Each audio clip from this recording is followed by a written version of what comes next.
Chers amis, Livre Noir lance une grande campagne d'abonnement numérique avec pour objectif 1500 abonnés d'ici le 15 mars. Souscrire à nos offres numériques, c'est rejoindre un espace communautaire sans engagement avec un accès exclusif à nos enquêtes de terrain, notre blog, nos magazines et de nombreux autres avantages pour seulement 4,99€ par mois. Alors rendez-vous sur notre site internet www.livrenoir.fr, rubrique abonnement. Merci pour votre soutien et bon visionnage.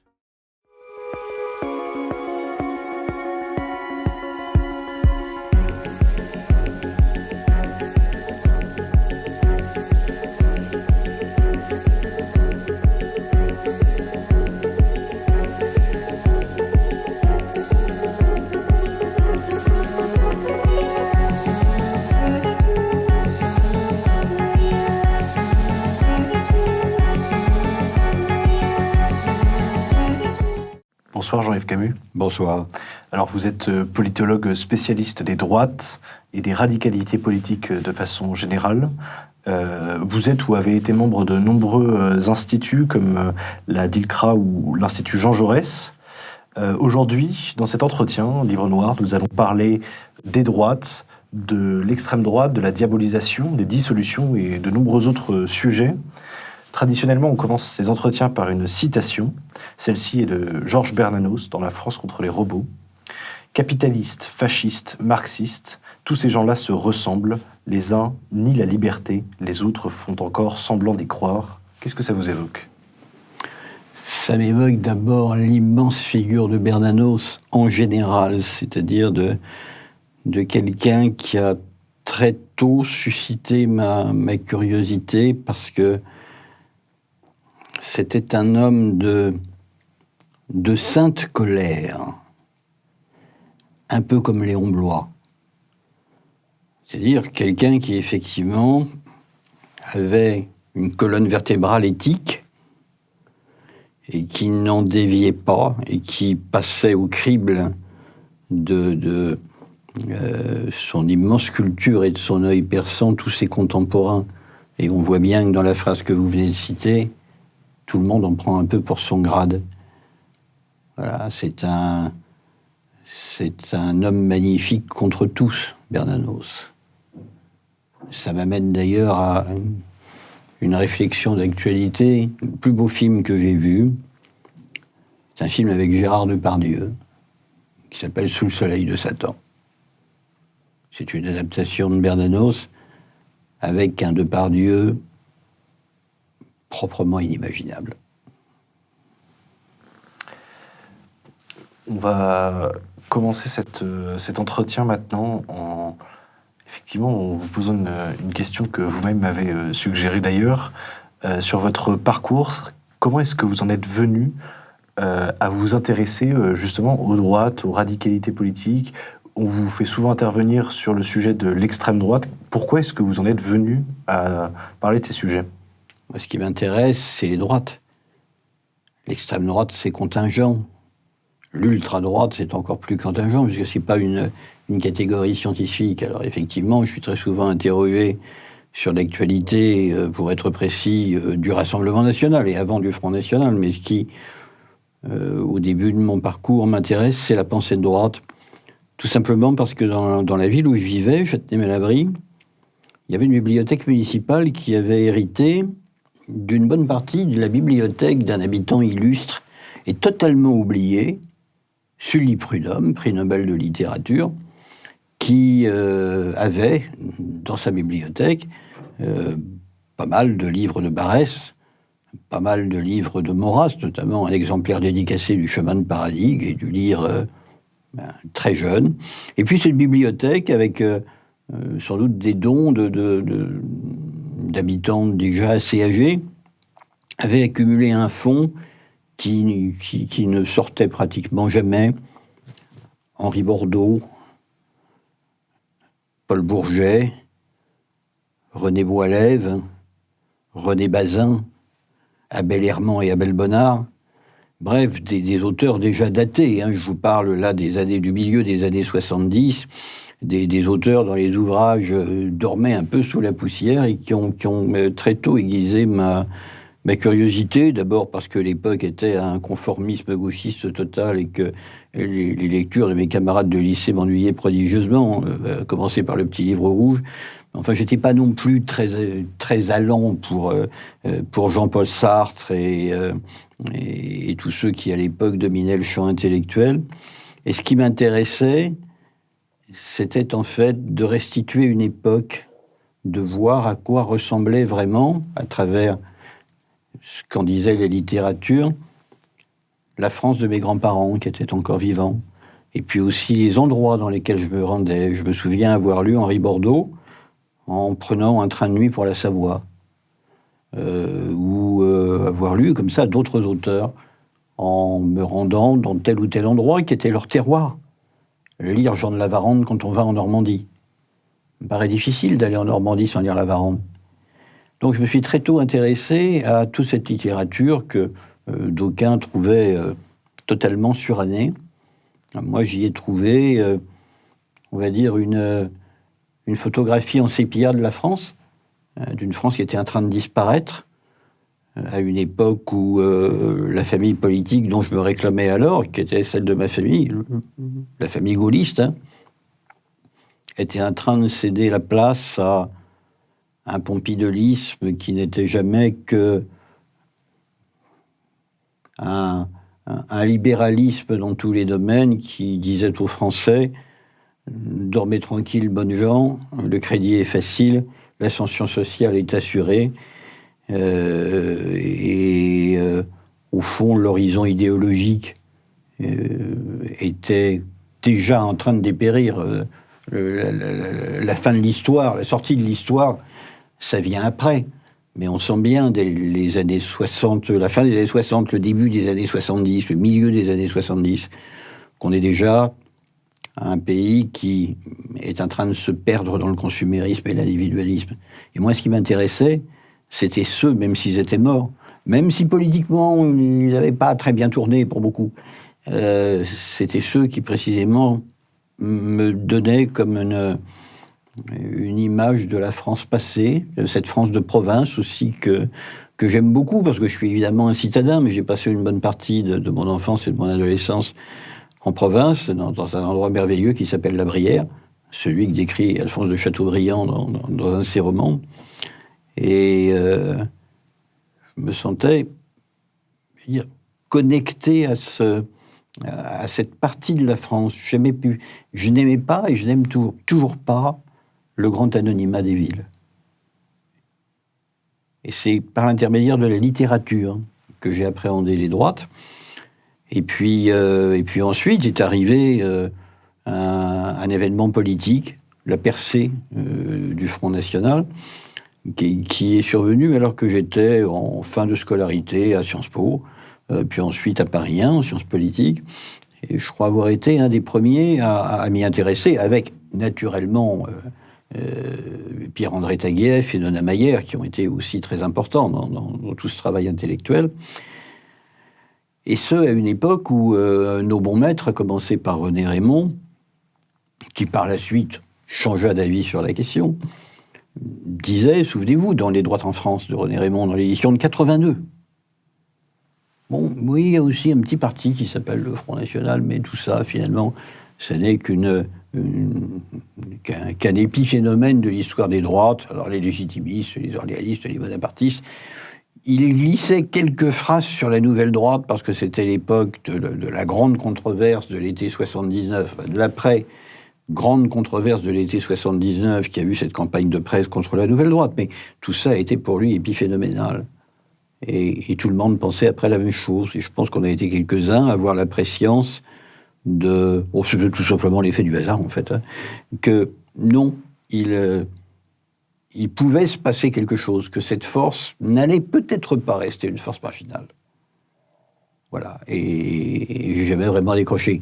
Mais au fond, l'histoire de l'extrême droite elle-même, outre le fait qu'on pourrait gloser longtemps sur la définition scientifique de l'extrême droite, m'intéresse assez peu, tout simplement parce que ses prétentions intellectuelles sont souvent très faibles. À quelques exceptions près. L'antilibéralisme catholique de certains tradis qui me passionnent, la pensée contre-révolutionnaire, Mais mis à part ça, avouons-le, le paysage est quand même assez peu enthousiasmant. Du point de vue intellectuel, s'entend. La nouvelle droite? Oui, la nouvelle droite que j'ai découverte tardivement, que j'ai découvert évidemment en même temps que tout le monde à l'été 79, au moment où les journaux ont fait leur chou gras sur le Grèce et cette supposée tentative de travestir le nazisme sous les oripeaux d'un langage euphémisé. Je vais vous dire franchement, je me suis laissé prendre. Je me suis laissé prendre parce que je manquais de culture politique, parce que je parlais de gens que je n'avais pas lus, que je n'avais pas encore rencontrés. Il y avait à l'époque à Sciences Po un petit cercle Spengler qui était animé par un individu brillant qui était proche du Grèce. Mais enfin, mis à part ça, si vous voulez, je ne me précipitais pas sur Éléments et Nouvelle École. Je l'ai fait après.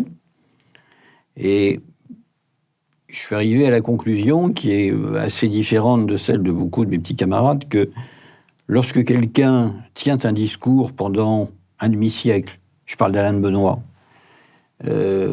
et que ce discours est assez constant, assez cohérent, argumenté par des ouvrages, des articles, ou bien, effectivement, cet individu dissimule, auquel cas il est fou, ou bien alors, c'est qu'effectivement, il a fait du chemin dans sa réflexion.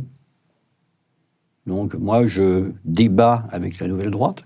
J'ai assimilé une partie du corpus, ce qui ne veut pas dire que je m'y rallie.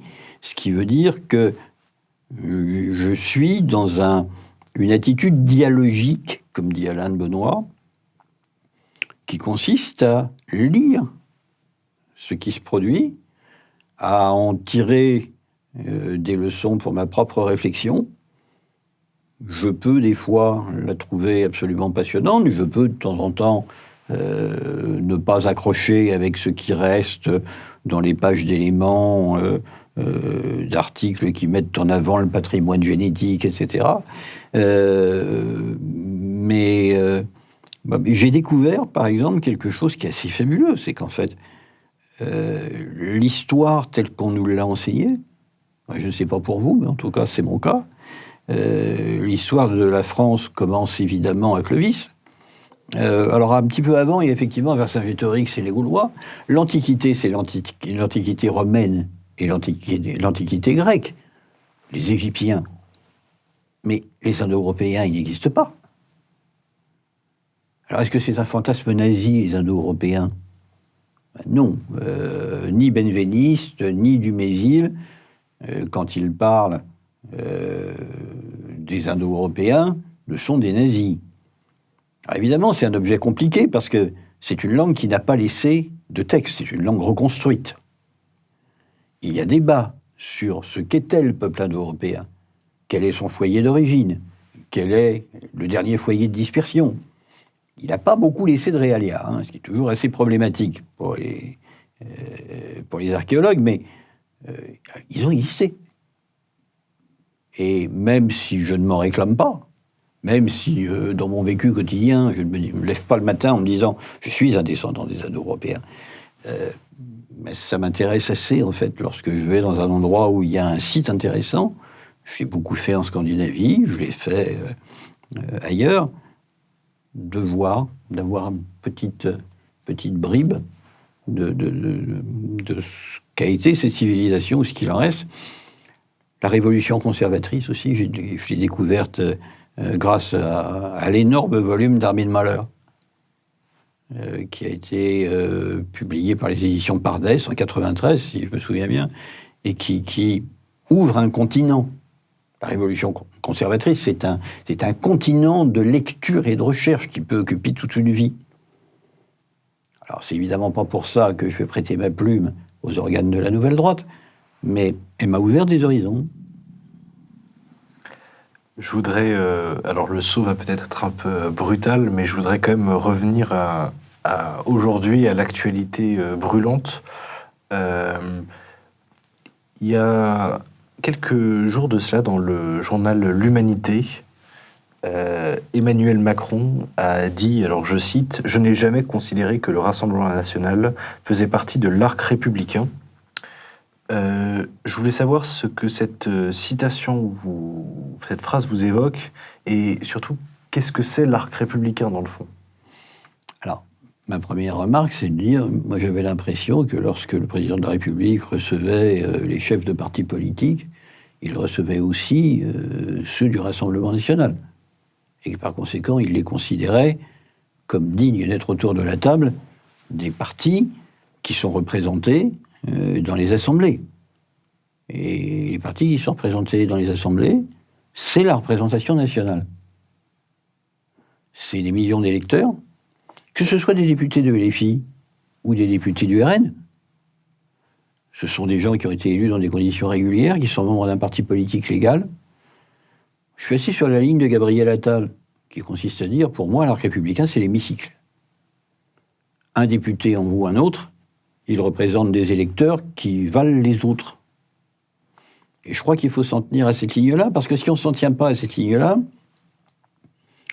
on tombe dans le jugement moral.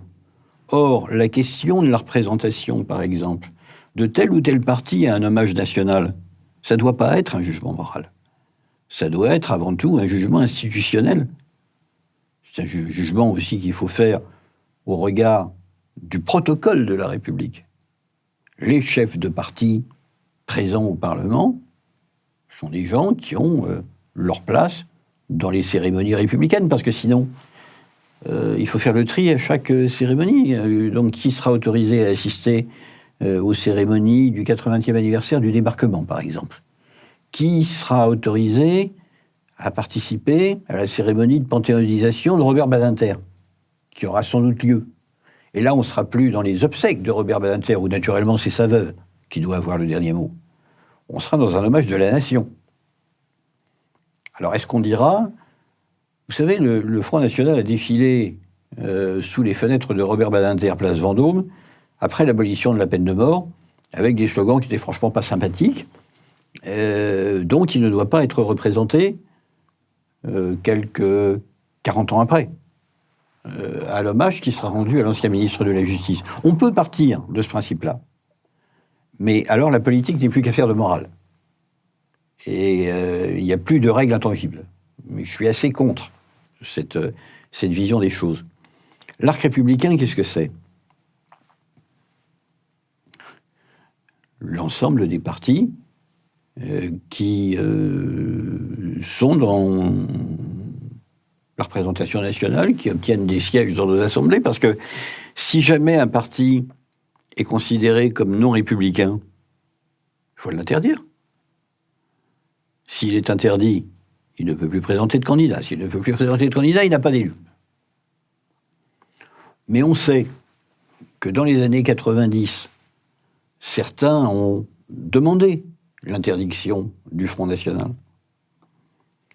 Et récemment, d'ailleurs, je crois qu'une députée de la majorité présidentielle a dit « Mais après tout, on pourrait aussi dissoudre LFI. Je suggère qu'on y ajoute le Parti communiste, le NPA, et puis pourquoi pas Reconquête et quelques autres groupuscules. Comme ça, c'est très simple. La majorité dialoguera avec la majorité et le problème de la démocratie sera résolu. » Non, sérieusement, on voit bien que dans un certain nombre de pays, lorsqu'un parti met en péril la démocratie, les institutions, réclame le renversement de l'ordre constitutionnel, il encourt l'interdiction. Mais si ça n'est pas le cas, alors il faut faire avec ceux qui, effectivement, sont des partis politiques légaux. Donc, l'arc républicain, c'est, pour moi, la représentation nationale. Mais l'arc républicain, ça renvoie évidemment à une notion qui est celle de république. Or, la République, ça j'insiste beaucoup sans être toujours compris là-dessus, c'est une notion éminemment plastique, au fond. La République, ça peut être celle des Girondins, ça peut être celle de la montagne. Pas tout à fait la même chose quand même, y compris en termes de bilan humain. Et puis ensuite, ça peut être la Seconde République, et Louis-Napoléon Bonaparte. Pas tout à fait la même chose non plus. Ça peut être le maréchal de MacMahon ou Gambetta. Pas non plus la même vision des choses. Et puis, après, ça peut être le Front populaire ou André Tardieu. Et puis la République, c'est les pleins pouvoirs au maréchal Pétain. Aussi. La République, c'est une notion plurielle. On va dire, ce qu'on s'accorde à dire, c'est que la République, c'est l'idée selon laquelle la nation se fait de manière contractuelle. Et ça, c'est évidemment un changement énorme avec l'Ancien Régime, où la nation ne se faisait pas de manière contractuelle. La nation était l'ensemble des sujets d'un roi dont la mission venait de Dieu, puisque jusqu'à Charles X inclus, Louis XVIII ne l'a pas voulu, mais Charles X a renoué avec la coutume, il était loin du Seigneur. Il recevait le Saint-Crème. Alors, l'idée générale, c'est effectivement que les citoyens ont le droit de faire la loi en s'exprimant eux-mêmes par la médiation de la démocratie représentative, d'une part, et d'autre part, que cette communauté des citoyens, elle est une communauté volontaire. C'est pas Barès, pour qui c'est la terre et les morts. C'est ceux qui veulent s'agglomérer à un ensemble de valeurs. Ce qui a fait dire à quelqu'un dont j'ai beaucoup apprécié le livre, même s'il est diamétralement opposé à mes convictions, que finalement, la nature du pacte national avait complètement changé entre l'Ancien Régime et la Révolution. C'est le fameux livre de Jean de Vigry, Les deux patries, où Vigry, qui est un auteur contre-révolutionnaire, écrit qu'il y a quelque chose de fondamental dans le changement suivant. Ce qu'introduit la Révolution, c'est l'obligation de mourir pour la patrie.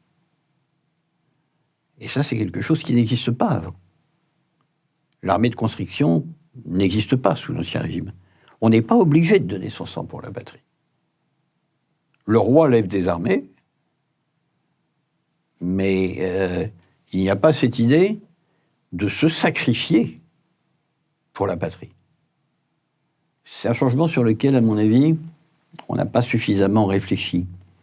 Tellement on n'arrive pas à saisir aujourd'hui qu'il puisse exister un autre horizon que celui de la République à laquelle nous sommes habitués. À ce moment-là, est-ce que, quelque part, ce que vous voulez dire, c'est que, quelque part, qu'est-ce qu'une personne anti-républicaine à ce moment-là, donc celle qui rejette ses valeurs, est-ce que ce serait quelqu'un qui considérerait que la nation a une valeur ethnique, quelque part? Est-ce que selon vous, par exemple, le fait de parler de grand remplacement, disons qu'il y avait un peuple de souche, qu'il y a un nouveau peuple qui est arrivé, et que ce nouveau peuple est différent de celui qui vivait là, est-ce que pour vous, c'est justement... ça peut être sortir de l'arc républicain, justement, et des valeurs de la République, que de parler de grand remplacement? Moi, j'ai du mal avec cette notion de grand remplacement. Non pas que je n'ai pas des yeux pour voir, à savoir que dans beaucoup de villes, et même dans beaucoup de campagnes, effectivement, il y a aujourd'hui une population plus diverse, notamment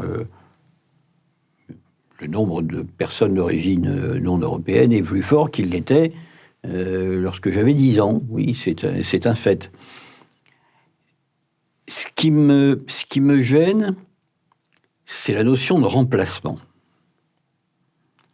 qui mise, j'allais dire, sur le nombre. Il s'agit de compter qui sont les gens de souche et qui sont les gens qui nous auraient remplacés. Ce qui est, à mon avis, assez ennuyeux, parce que cela reviendrait à dire que nous pouvons être remplacés. Et ça, j'arrive pas à me faire à cette idée selon laquelle le changement démographique nous priverait définitivement de notre droit à dire comment doit être conduite la France. je ne sais pas si je m'exprime extrêmement clairement, mais j'ai l'impression qu'au fond, ce que nous dit Renaud Camus avec cette idée du grand remplacement, c'est que nous sommes définitivement hors jeu. Mais si nous sommes définitivement hors jeu, parce que nous ne sommes plus aussi nombreux qu'avant, c'est peut-être aussi parce qu'on n'ose plus être dans le jeu.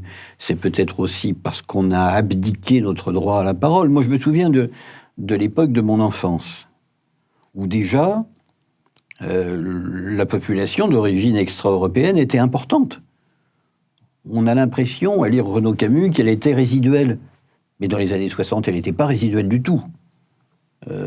Tout le secteur de l'industrie automobile, tout le secteur de la sidérurgie, tout le secteur des mines s'approvisionnait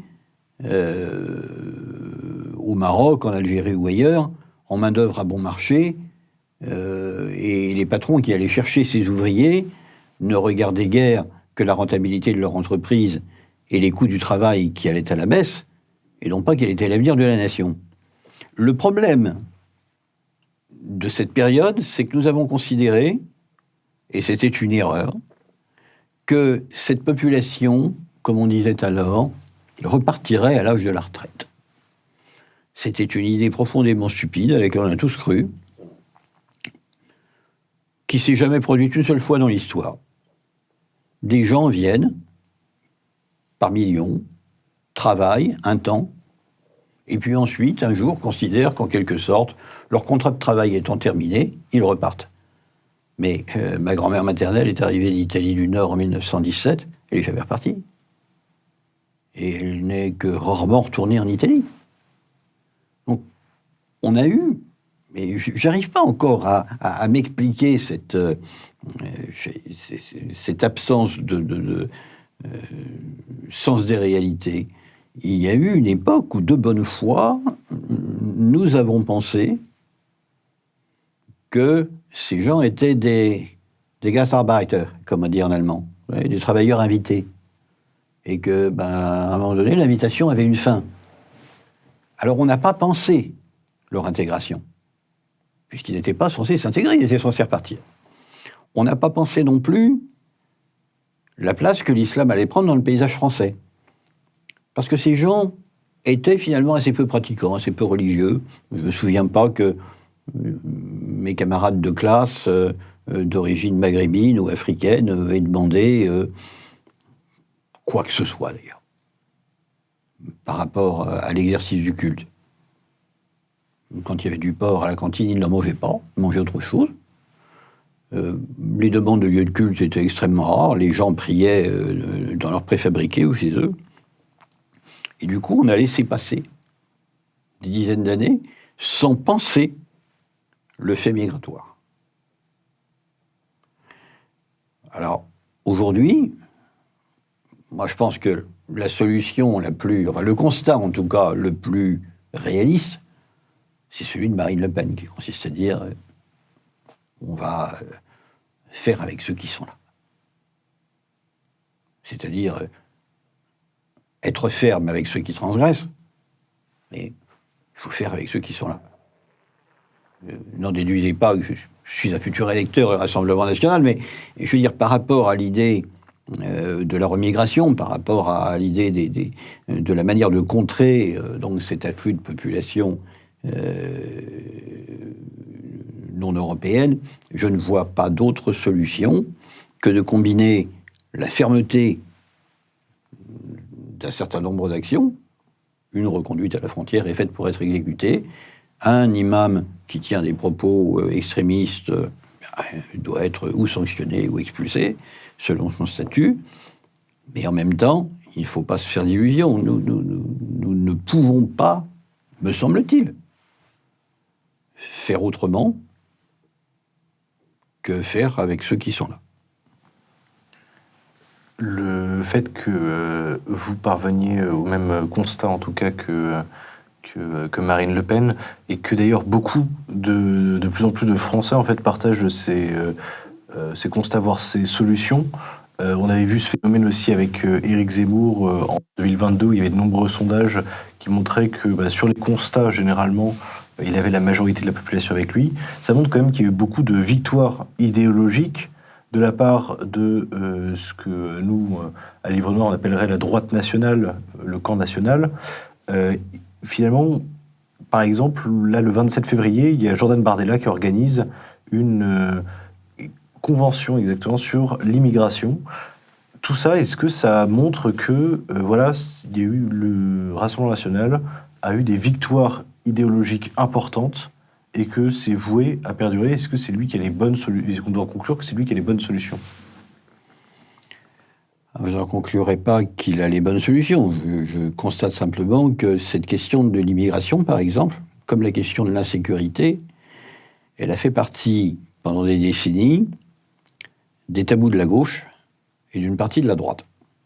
En clair, il suffisait que Jean-Marie Le Pen s'empare d'un thème pour qu'automatiquement on dise « Oh là là, surtout, on ne va pas aller sur leur terrain ». C'est un thème d'extrême droite, c'est un terme de fasciste. Sauf que le réel finit quand même par vous rattraper. Qu'à un moment donné, et là le basculement est assez clair, le poste 11 septembre 2001, déjà, et puis ensuite les attentats de 2015, et ce qui s'en est suivi. Un État souverain doit réguler les flux migratoires. Libre à lui de décider que chaque homme est un citoyen du monde et a le droit de venir s'installer, libre à lui de décider au contraire de réguler de manière beaucoup plus drastique les entrées, mais aucun État du monde ne peut faire l'économie du sujet. Et sur l'insécurité, c'est absolument la même chose. Il ne s'agit pas de dire l'insécurité n'existe pas. C'est une négation du réel. Il s'agit de trouver des moyens qui respectent les droits individuels et qui permettent en même temps de faire en sorte que chacun, et notamment les plus démunis,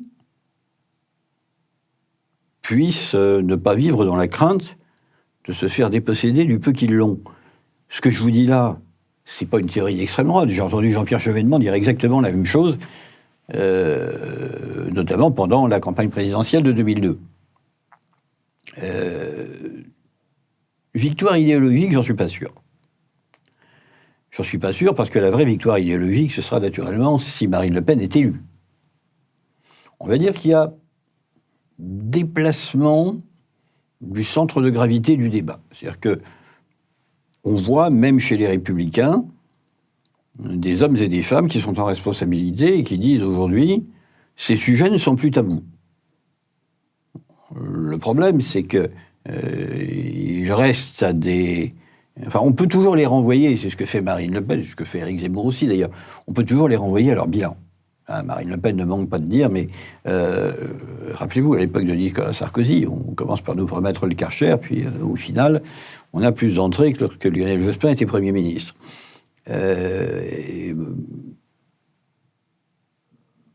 La victoire, par ailleurs, elle ne dépend pas uniquement de Marine Le Pen et de son succès électoral. Tous les mécanismes migratoires se heurtent à deux choses. D'abord, à l'Europe, à ce qu'elle veut faire. Et puis, deuxièmement, à quelque chose à quoi on ne pense pas beaucoup, qui est la géographie. Qui est une donnée du destin d'un peuple.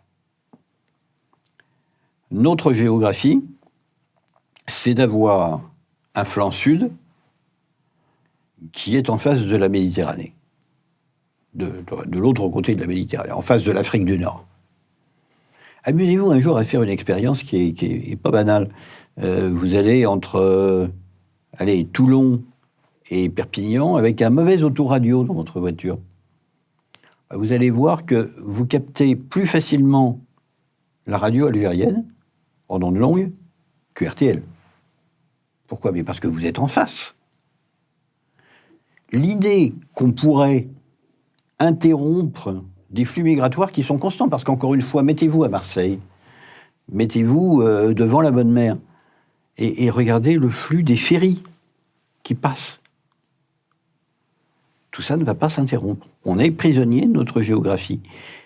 Certains ont essayé de bâtir des murs ou des des barbelés. On a vu ce que ça a donné à Ceuta. Il y a des gens qui les franchissent.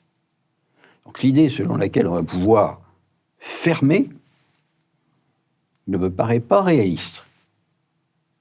L'idée selon laquelle on peut réguler, selon laquelle on peut cesser d'être laxiste, elle est parfaitement débattable et il est possible de la mettre en œuvre. Est-ce que on parlait tout à l'heure, on a évoqué l'affaire de la panthéonisation de Manouchian, qui sera, je crois, demain d'ailleurs, qui se déroulera demain, et à laquelle Emmanuel Macron a décidé que le Rassemblement national ne serait pas convié. Pourtant, il y a un an, il disait que voilà, il faut le Rassemblement national. Donc au niveau du centre, c'est un petit peu confus, mais de façon générale, on remarque que les gens ont moins honte qu'avant, quelque part, de dire qu'ils votent pour le Rassemblement national et de porter ces idées-là. Est-ce que, selon vous, la dédiabolisation est enfin achevée? Et est-ce que, finalement, comme le disait Emmanuel Macron il y a un an, les arguments moraux d'héritiers de Pétain qu'on a souvent entendus, ou d'héritiers de Jean-Marie Le Pen, ont encore un impact? Ou est-ce que tout ça, c'est trop tard, c'est trop vieux, quelque part? Il y a deux choses. Première chose, est-ce que ça a encore un impact? Oui, ça a encore un impact, puisque, précisément, il y a controverse sur la présence de Marine Le Pen à la panthéonisation de Missac et Mélanie Manouchian. Ensuite, est-ce que ça marche? De toute évidence, non. Quand la liste conduite par Jordan Bardella est donnée à 30% des intentions de vote, et que la liste suivante, qui est celle qui se réclame du président de la République, est donnée à 18 ou 20, ça prouve tout de même que ça ne semble pas très bien marcher, et c'est sans doute ce qui fait le trouble au sein de la majorité. C'est-à-dire qu'ils n'ont pas la clé. Ils n'ont pas la clé. On sent bien que le président de la République a fait depuis longtemps, à vrai dire depuis les précédentes élections européennes, le portrait d'un paysage politique. Vous vous souvenez peut-être de sa déclaration, où il y a les populistes d'un côté et les progressistes de l'autre. Il a clairement établi deux camps, mais pour l'instant, il n'a pas trouvé la parade à l'ascension à peu près continue du Rassemblement national dans les urnes. D'où peut-être ces déclarations pas nécessairement cohérentes au sein de la majorité et chez le président de la République lui-même. Parce que s'il dit, il a raison à mon avis, que l'argument moral ne fonctionne plus, il ne peut pas s'appliquer à la cérémonie de panthéonisation.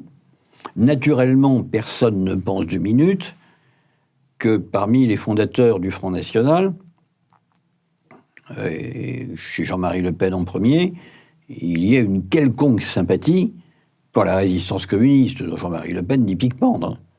Mais est-ce que sous prétexte que dans les années 70, 80, 90, il y avait des gens au Front National qui avaient connu la collaboration, voire qui y avaient participé, sous prétexte des multiples déclarations de Jean-Marie Le Pen, il faut continuer à appliquer l'argument moral au RN de 2024, ça ne me paraît pas nécessairement pertinent d'un point de vue politique. De fait, cela ne marche pas.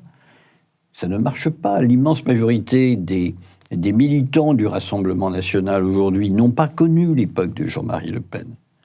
Et malheureusement, comme beaucoup de jeunes Français, ils considèrent sans doute que la Seconde Guerre mondiale, c'est la préhistoire. Et ils n'en ont sans doute pas une connaissance absolument parfaite. Alors, est-ce qu'il y a encore des gens qui ont quelques sympathies intellectuelles pour le régime de Vichy, pour tel ou tel collaborateur? Sans doute, sans doute. Mais c'est pas le sujet. Le sujet, c'est les millions d'électeurs qui ont voté pour le Rassemblement national sur des questions qui sont souvent des questions liées à leur niveau de vie, à ce qu'ils pressentent de l'impossibilité de s'élever par l'ascenseur social, à ce sens très très français aussi qui est très visible dans les enquêtes d'opinion d'un déclassement d'un déclassement personnel, mais aussi d'un déclassement de la France. Alors, est-ce qu'on peut dire à ces gens, vous êtes les héritiers du maréchal Pétain ? Non. Enfin, franchement, je pense que sur les marchés, lors d'une distribution de tracts, l'argument ne porte pas beaucoup. Mais le problème, c'est qu'il y a une énorme paresse intellectuelle. Il y a déjà 30 ans et quelques, Pierre-André Taguieff disait, la solution, c'est l'argumentation, la démonstration argumentative, si l'on est un adversaire du Rassemblement national, que les solutions proposées par ce parti sont ou bien contraires à la Constitution, ou bien inapplicables, ou bien néfastes pour le pays. Ça, effectivement, c'est un débat raisonné. Alors, j'ai peut-être le tort de croire encore à la rationalité de mes compatriotes, mais je pense que c'est comme ça qu'il faut opérer. Faire porter le stigmate aux gens qui votent pour le Rassemblement national, c'est la pire des choses. Je ne parle pas ici de la question de savoir si c'est juste ou si c'est injuste. Hein. Mais ces gens qui souvent ont l'impression d'être déjà des exclus, des gens de la France périphérique, des gens auxquels personne ne s'intéresse, vous allez en plus leur infliger le stigmate d'être du côté de la face sombre de l'histoire. Honnêtement, ça va être très très compliqué d'ici 2027 d'obtenir une victoire face à Marine Le Pen avec ce logiciel-là.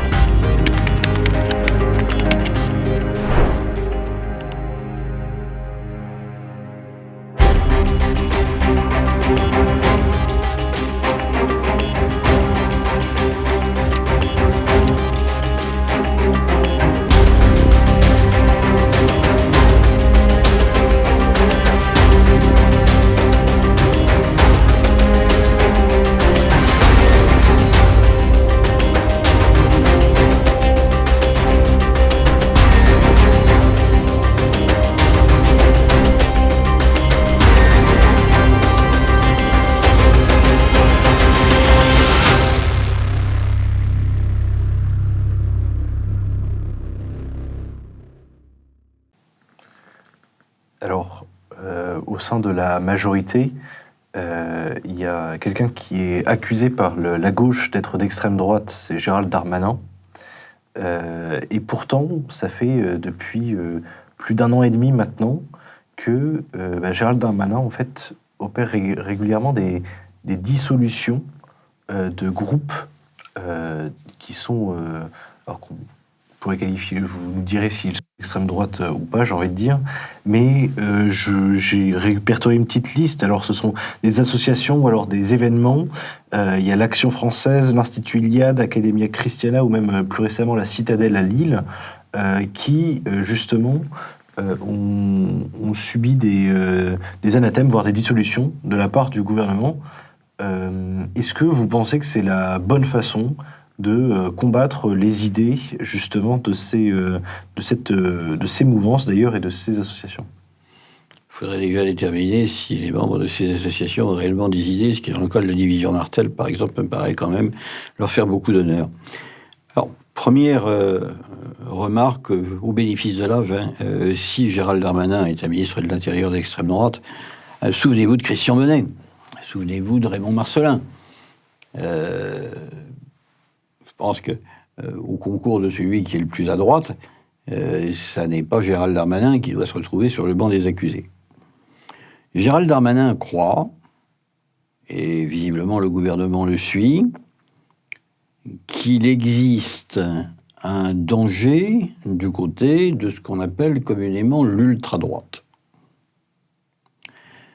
Il a une politique qui consiste à viser, par des décrets de dissolution ou des interdictions d'événements, non pas seulement la mouvance d'ultra-droite, mais la mouvance d'ultra-gauche, et même éventuellement ceux qu'on a appelés les écologistes radicaux. Par exemple, la tentative de dissolution des soulèvements de la Terre.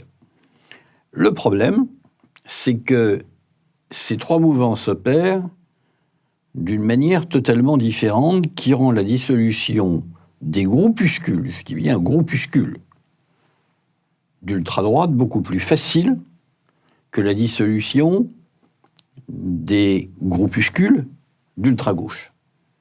C'est dans la nature même de l'organisation. C'est pas, à mon avis, un problème de complaisance du Conseil d'État. Hein. C'est pas une affaire idéologique. C'est que l'ultra-gauche fonctionne en rhizome, fonctionne de manière beaucoup plus informelle, beaucoup plus liquide.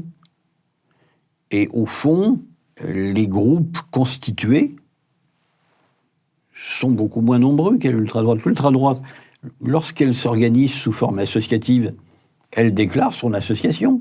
Il y a des statuts déposés en préfecture. Il y a une visibilité.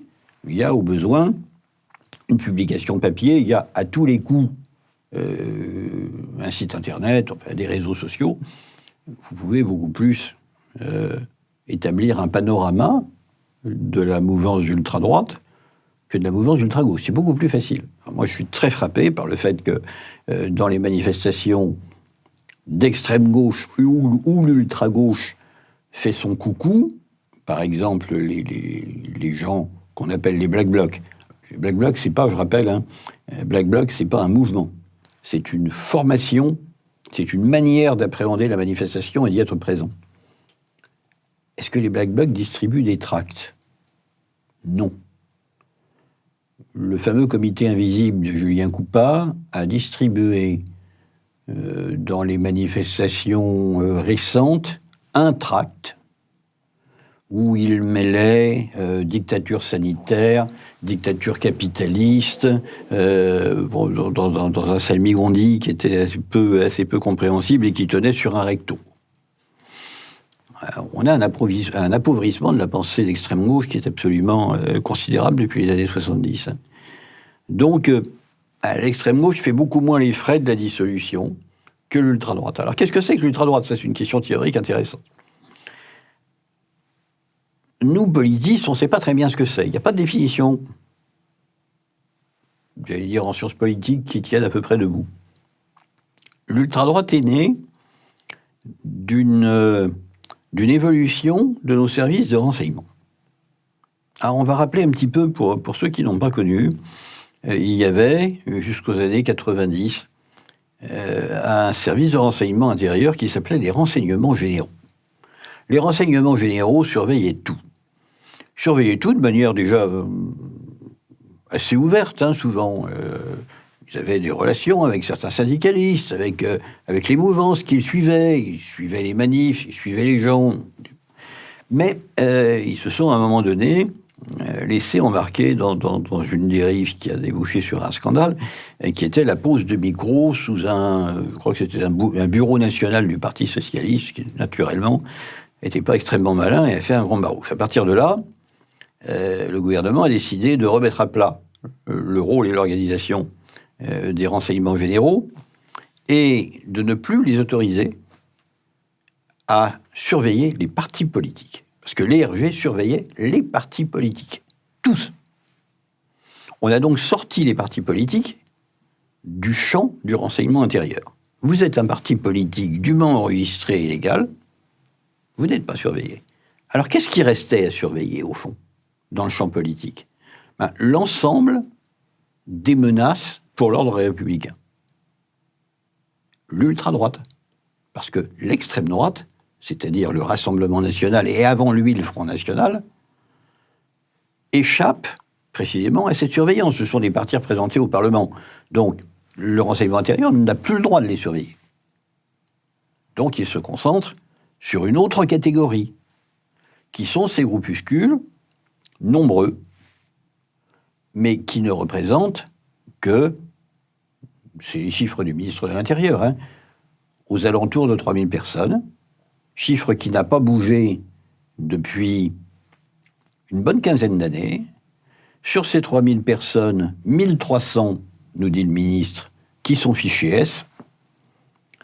Effectivement, depuis 2017, une douzaine de tentatives terroristes, soit individuelles, soit en groupe, mais qui n'ont jamais dépassé le stade, on va dire, du repérage, du plan plutôt moins avancé que réellement constitué, de sorte que, il faut être très clair, la menace principale aujourd'hui non seulement pour la France, mais pour l'ensemble des pays européens, c'est bien l'islam radical.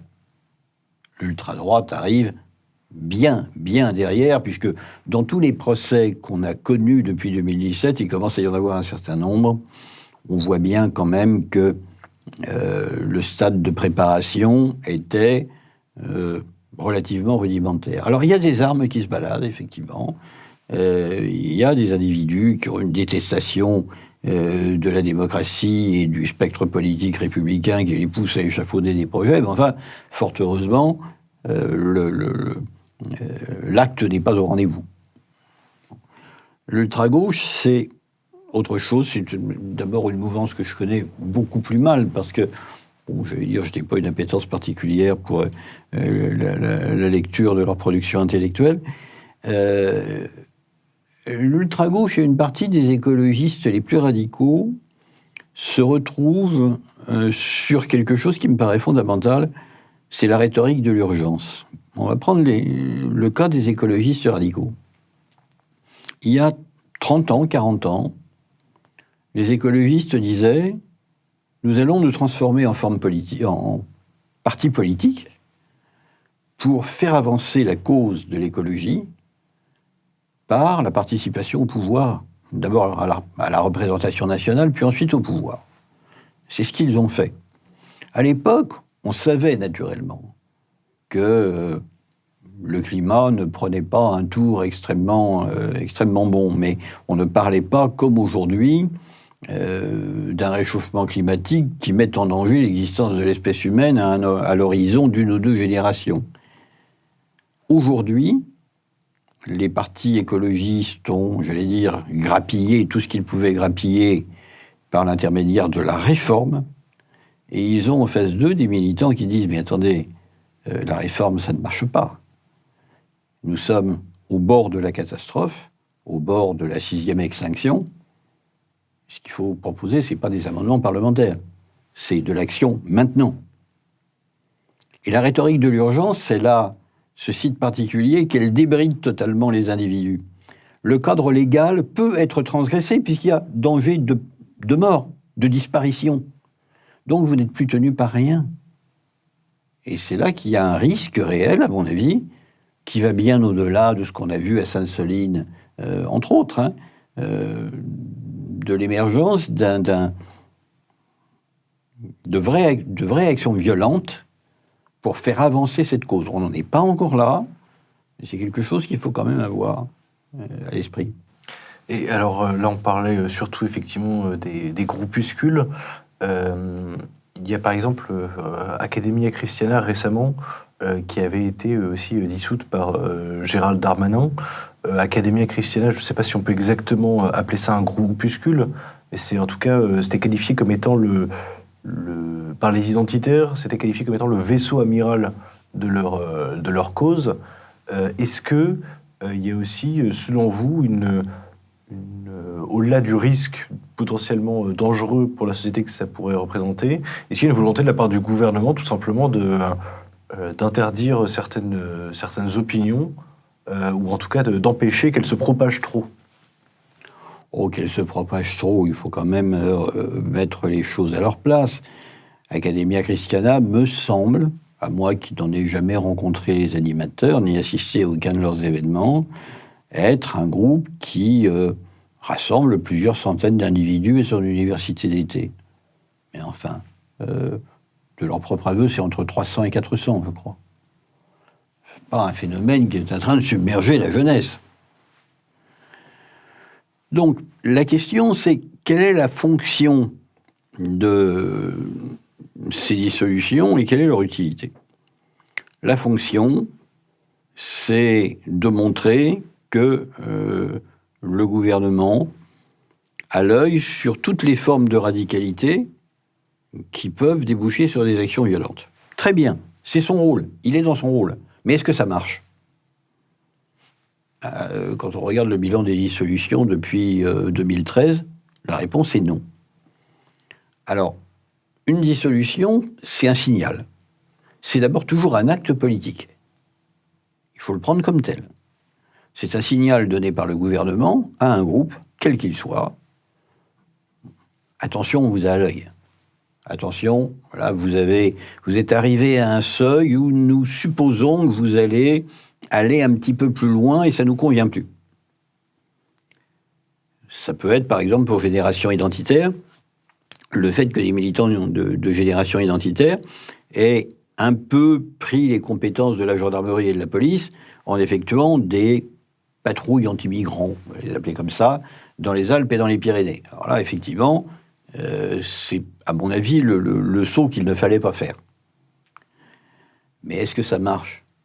Non.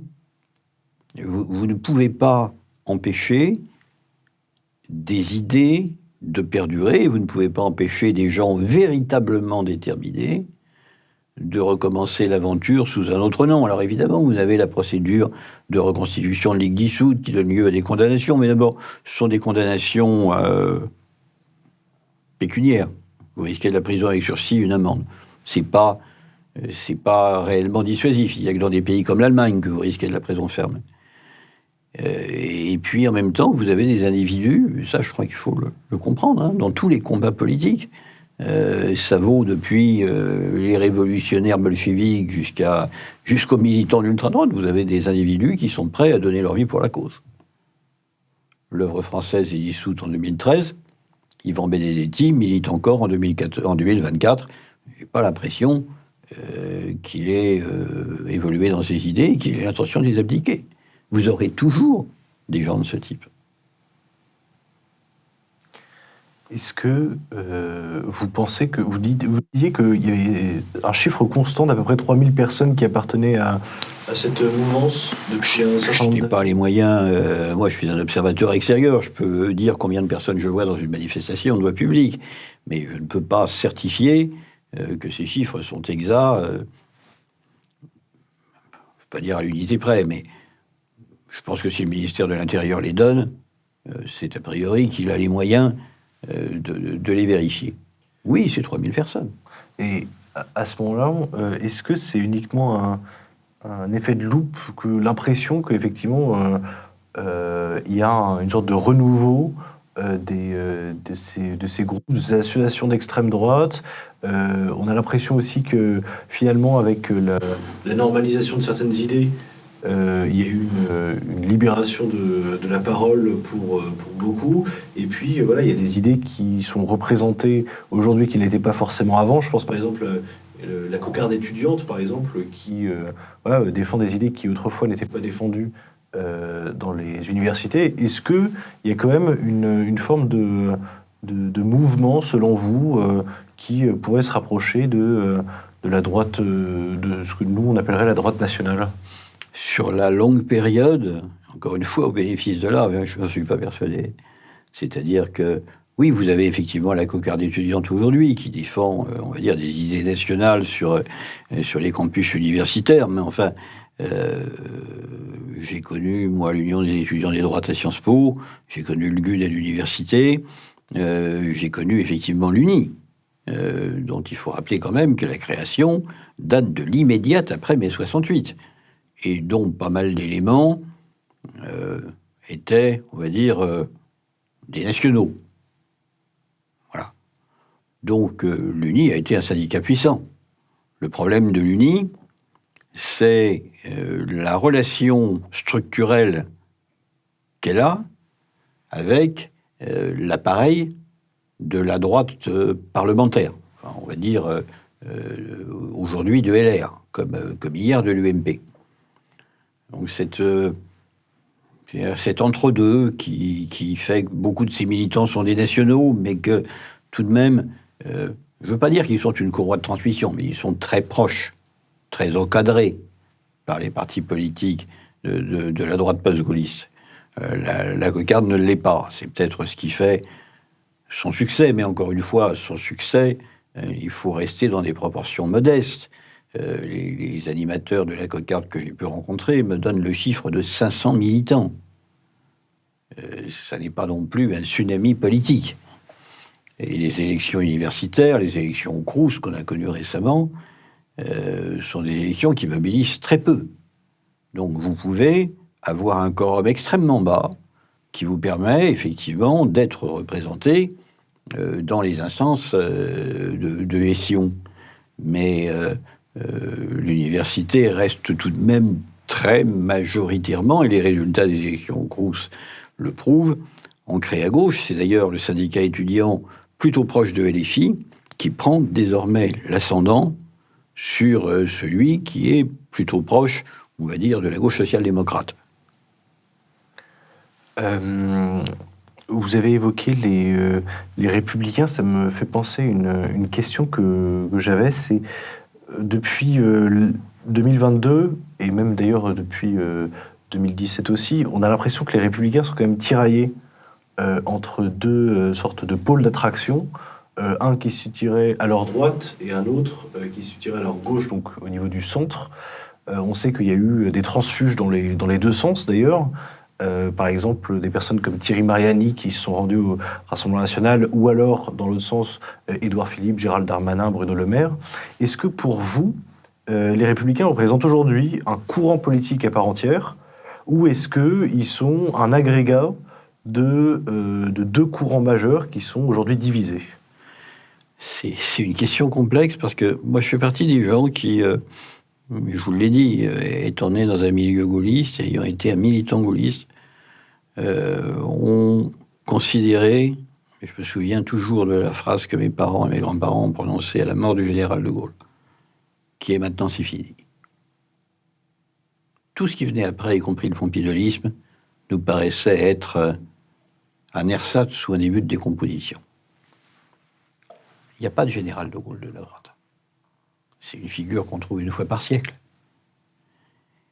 Alors naturellement, ça, plus le progrès général du libéralisme, et pas seulement du libéralisme économique, du libéralisme sociétal, de cette idée que tout se vaut, de cette idée que la société est un agrégat d'individus et que l'optimum social, c'est finalement la somme des optimums individuels. Tout ça a fait son chemin. Le général de Gaulle n'était pas sur cette ligne-là, hein, c'était un héritier du catholicisme social. Pas tout à fait la même chanson.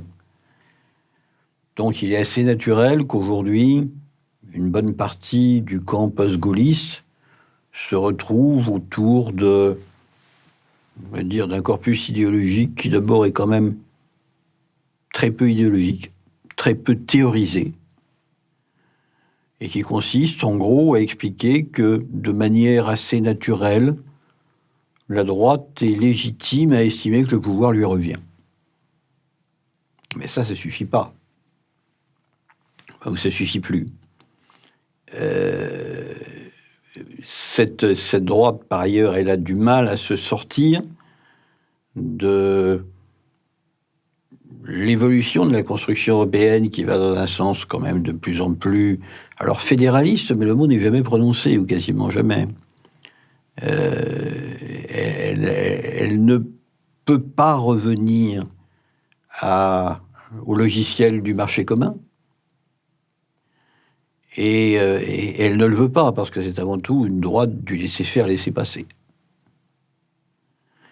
Il y a effectivement des gens, à l'UMP d'abord, chez LR ensuite, qui sont allés voir du côté du Rassemblement national ou chez Éric Zemmour.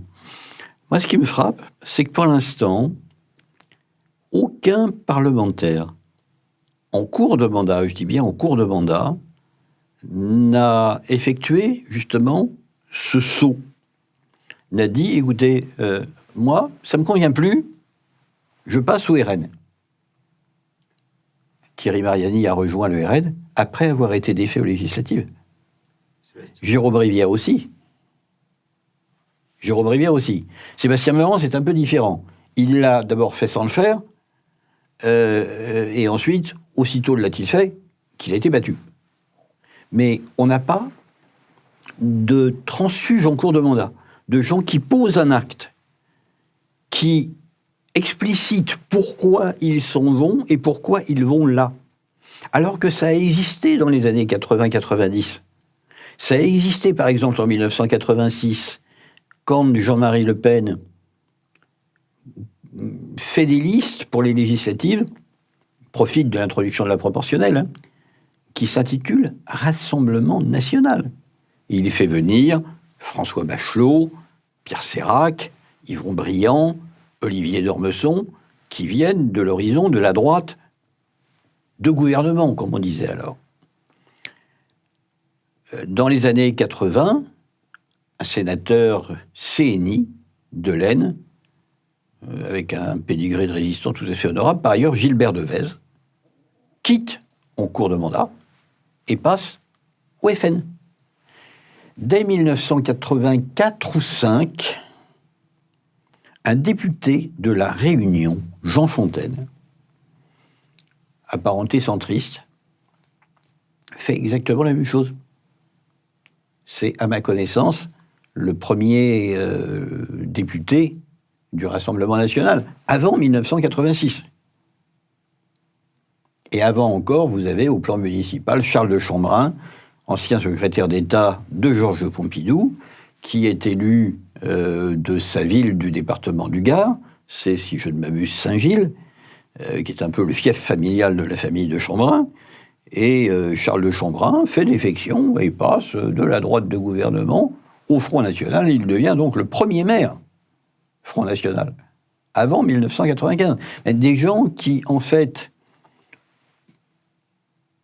ne font pas défection après que le suffrage universel les ait abandonnés, mais font défection au cours de route, pour l'instant, il n'y en a pas. C'est un des principaux défis, à mon avis, auxquels sont confrontés simultanément Éric Zemmour et Marine Le Pen, qui consiste à voir advenir cette implosion de LR dont tout le monde parle depuis maintenant une bonne quinzaine d'années, mais qui en fait ne se produit pas. Souvenez-vous, on la prédisait déjà au moment de la défaite de Nicolas Sarkozy. Beaucoup d'observateurs disaient la droite ne s'en relèvera pas. Si Nicolas Sarkozy perd, naturellement, ça partira d'un côté vers les libéraux européens, de l'autre côté vers les conservateurs nationaux. Ça ne s'est pas produit. Sans doute la force de résistance des appareils. Vous savez, la roue qui continue à tourner même après qu'on ait arrêté le mécanisme. On a parlé du pôle de droite nationale qui attirait. Il y a un deuxième pôle, effectivement, qui a énormément phagocyté, pour le coup, et ramené les Républicains, qui lui a fourni de nombreux ministres. C'est le centre d'Emmanuel Macron. Il y a une expression qui est née avec Emmanuel Macron, enfin en tout cas, peut-être pas qui est née, mais qui a été très reprise au vu de l'exercice du pouvoir par Emmanuel Macron, c'est la notion d'extrême centre. Est-ce que vous pensez que c'est justement, c'est une notion pertinente déjà, et que effectivement, voilà, finalement, les LR sont pris entre deux extrêmes, l'extrême droite et l'extrême centre, et que finalement, c'est ça qui entraîne sa disparition? Cette expression d'extrême centre, elle est un peu osée, mais elle décrit un phénomène qui est bien réel. Celui d'un parti présidentiel qui a pioché à gauche, chez des sociodémocrates plutôt sociolibéraux, déçus par le PS et le quinquennat de François Hollande, et puis des gens venus de la droite. Et qui, du coup, ont un problème, c'est leur assise, leur légitimité, et qui peuvent paraître finalement incarner une forme d'autoritarisme d'autant plus forte, une forme de césarisme d'autant plus forte, que comment dire, ils sont puissants au sommet, mais il manque du monde à la base. Il manque une assise. Renaissance n'a jamais été un parti politique. Renaissance n'a jamais été un vrai parti politique. C'est un conglomérat d'individus, c'est un mouvement. C'est pas pour rien que ça s'appelait En Marche. Marcher, c'est un mouvement. C'est pas une configuration de campement. Je pense que le président de la République n'a jamais voulu que ce soit véritablement un parti. Il préfère sans doute que ce soit un mouvement qui marche dans ses pas. Mais ça pose un problème énorme de pérennité de ce qui a été entamé en 2017, compte tenu du fait que nos institutions ne permettent pas à Emmanuel Macron de briguer un 3e mandat. Et du coup, effectivement, cette famille politique, alors qu'on peut appeler... Comment ? Il y a des sociolibéraux, il y a des conservateurs libéraux, terme paradoxal, hein, de gens qui ont une idée assez... Gérald Darmanin est, à mon avis, l'incarnation de ce courant-là. Ce sont économiquement des libéraux, sociétalement, moyennant quelques oublis sur leur position passée, et ils appartiennent aussi au camp libéral. En termes de vision de la société, ce sont des conservateurs modérés, mais des conservateurs. Est-ce que cette mouvance-là, elle va réussir à perdurer au-delà du mandat d'Emmanuel Macron ? J'en suis pas persuadé. On voit bien qu'il y a actuellement un mouvement de fronde dans l'aile gauche de la majorité présidentielle, qui n'a pas été particulièrement bien servi par le dernier remaniement. Et puis, du côté de l'aile droite de la majorité, Gérald Darmanin entend bien porter, je crois, ce courant-là, peut-être jusqu'à une candidature. Mais on voit bien dans les sondages que ça n'accroche pas.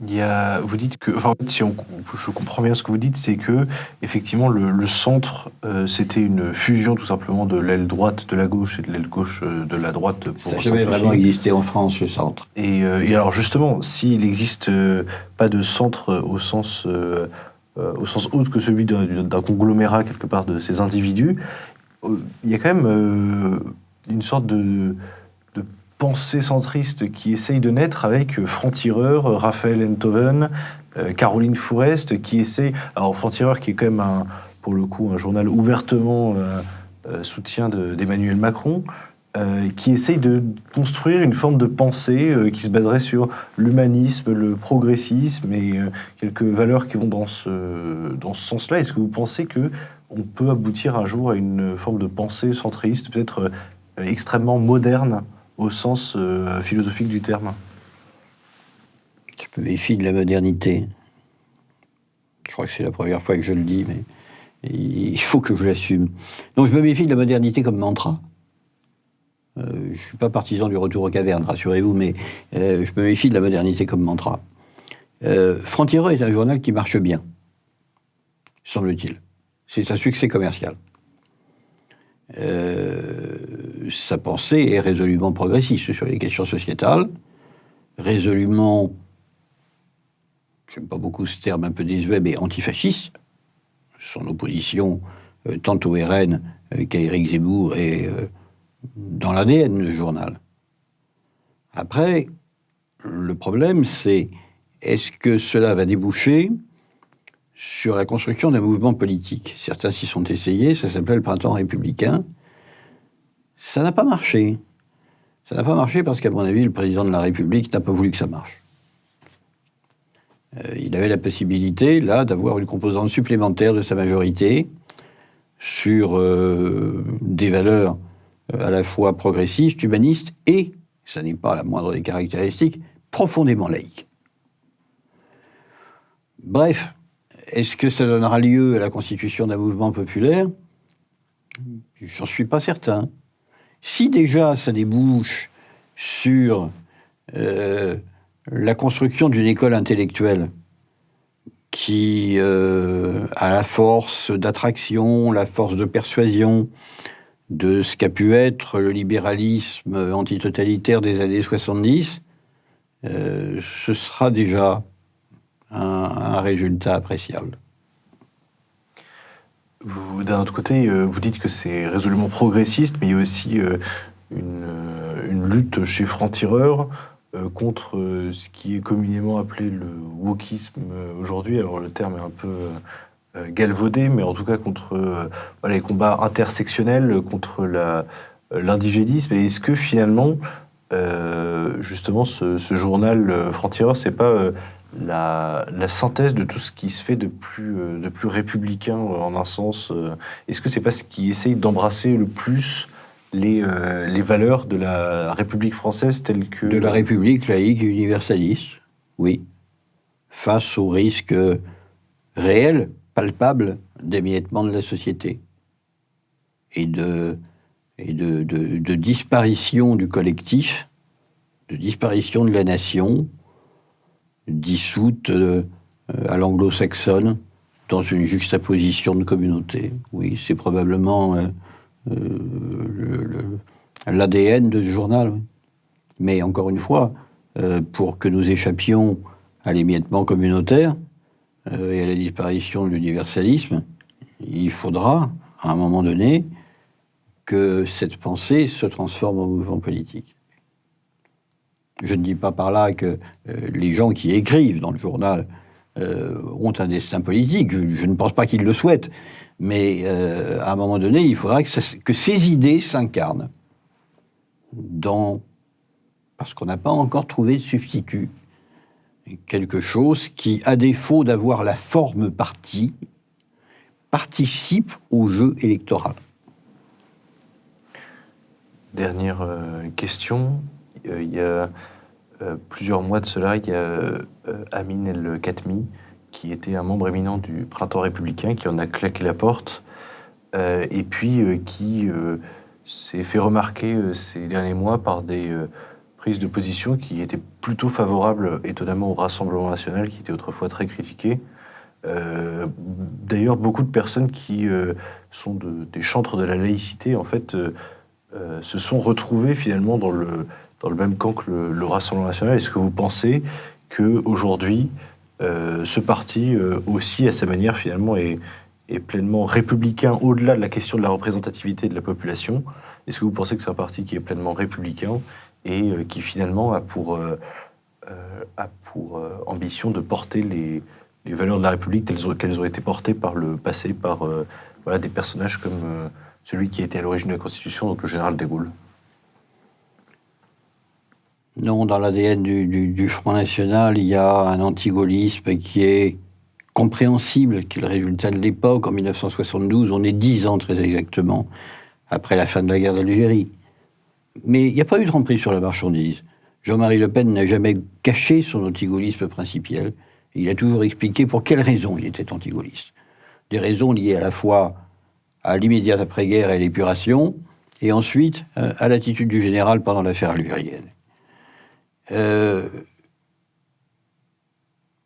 On peut défendre, c'est ce que fait à mon avis le Rassemblement national, une conception de la République qui est différente de celle que nous avons actuellement. Par exemple, le fait de privilégier la démocratie référendaire, l'expression directe de la volonté populaire par l'équivalent des votations suisses, sur la démocratie représentative.